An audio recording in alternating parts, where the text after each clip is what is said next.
நான் doctor Ezhilarasi, gynaecologist, laparoscopic surgeon, ART specialist and cosmetologist, Mahalakshmi multi speciality hospital and மகா fertility centre, Ulundurpet. இன்னைக்கு நம்ம ovulation டே பற்றி டிஸ்கஸ் பண்ணலாம். ஓவுலேஷன் டேனாலே 14வது நாள் தான் நடக்குமா? அப்படி கிடையாது. ஓவுலேஷன் டே எப்போ பீரியட்ஸ் வருதோ அதுக்கு முன்னாடி 14 டேஸில் அது நடந்திருக்கும். கரெக்டாக எக்ஸாக்டாக 14 டேஸில் நடக்குமா அப்படின்னா அப்படி கிடையாது. அதுக்கு முன்னாடி ஒரு 3 டேஸோ இல்லை அதுக்கு பின்னாடி ஒரு 3 டேஸோ நம்ம கால்குலேட் பண்ணிக்கிட்டோம்னா அந்த 1 வீக்குக்குள்ளார எப்போ வேணாலுமே நடந்திருக்கலாம் ஓவுலேஷன். LMPயை வச்சு நம்ம கால்குலேட் பண்ணணும்னா உங்களோட சைக்கிள் எப்படி இருக்குது அப்படின்னு நம்ம பார்க்கணும். இன்கேஸ் 30 டேஸ் சைக்கிள் அப்படின்னா நம்ம 30 டேஸ் மைனஸ் 14 டே அப்படின்னு கலெக்ட் பண்ணோம்னா நமக்கு 16 டே ஆகும். 16th டே அந்த ஓவுலேஷன் நடந்திருக்கும். ஸோ 16th டேக்கு முன்னாடி ஒரு 13 டேஸ்னால் 13th day of the LMP.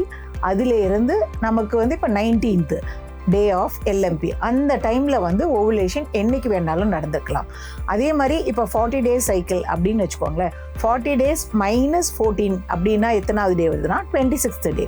அந்த 26th டேயில் முன்னாடி 3 நாள் பின்னாடி 3 நாளில் எப்போ வேணாலுமே ஓவுலேஷன் நடந்திருக்கலாம்.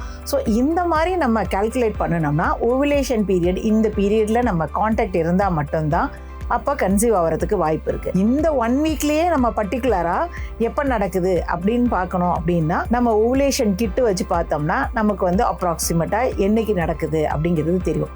ஏன்னா ஃபாலிக்கல் ஊசைட்லேருந்து வெளியில் அது யூட்ரஸில் வர வரைக்கும் 1 or 2 டேஸ் தான் அதால் இருக்க முடியும். தட் இஸ் 24 to 48 hours தான் அதால் வாழ முடியும்.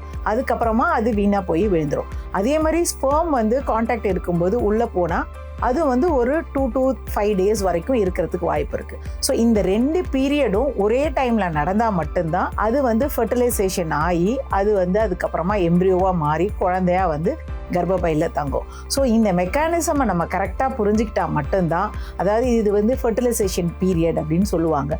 ஸோ ஓவுலேஷன் எப்போ நடக்கும், நம்ம எப்போ கான்டாக்ட் இருக்கணும், எப்போ கான்டாக்ட் இருந்தால் அது கன்சீவ் ஆகிறதுக்கு அதிகமான வாய்ப்பு இருக்குது அப்படிங்கிறத நம்ம அனலைஸ் பண்ணி அதுக்கேற்ற மாதிரி கான்டாக்ட் இருந்தால் கண்டிப்பாக கன்சீவ் ஆகிறதுக்கு அதிகமான வாய்ப்பு இருக்குது. இந்த மாதிரியான யூஸ்ஃபுல்லான இன்ஃபர்மேஷனுக்கு சப்ஸ்கிரைப் மை சேனல்.